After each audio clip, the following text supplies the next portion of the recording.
Begin by launching PowerPoint on your computer. It is important to ensure that the application is fully loaded and any previous work is saved before you begin working on your current presentation. Once PowerPoint is open, direct your attention to the presentation you wish to work on. Navigate to the file that contains the image you plan to modify. This may involve opening a recent presentation or browsing through your saved files depending on where your work is stored. After you have the correct presentation on the screen, locate the image that you want to edit. It is essential that you click on the picture to activate it. When you select the image, you should notice that PowerPoint highlights or places markers around it, indicating that the picture is ready for editing. This selection is a fundamental step as it signals to the software that any changes you make are intended to apply to this specific image. With your image now selected, direct your focus to the menu options at the top of the screen. Find and click on the Picture Format tab.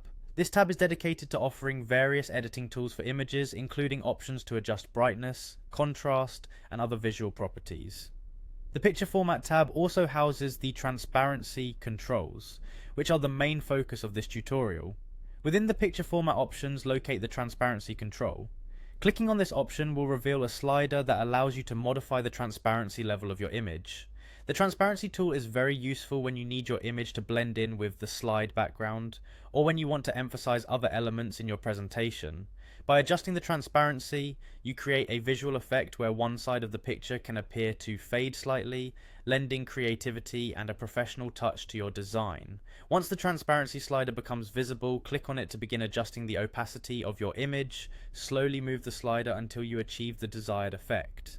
As you adjust the slider, the image's transparency will change in real time, giving you immediate feedback on how your modifications affect the overall look and feel of the slide. This real-time adjustment makes it easy to fine-tune the effect until it perfectly meets your needs. It is worth taking a moment to experiment with the opacity settings to fully understand the subtle changes that occur. Adjusting the transparency is not only about making parts of the image see-through, it also involves balancing the aesthetics of your slide. Ensure that the final look enhances the overall design of your presentation without compromising the clarity and message of your content. Once you are satisfied with how the transparency looks on one side of your picture, you have successfully applied this creative effect in PowerPoint. By following these directions in order, you achieve a polished and professional alteration to your image. The ability to adjust transparency in PowerPoint opens up numerous design possibilities, allowing you to create visually engaging presentations that capture your audience's attention. Enjoy experimenting with different levels of opacity to discover the look that best fits your creative vision.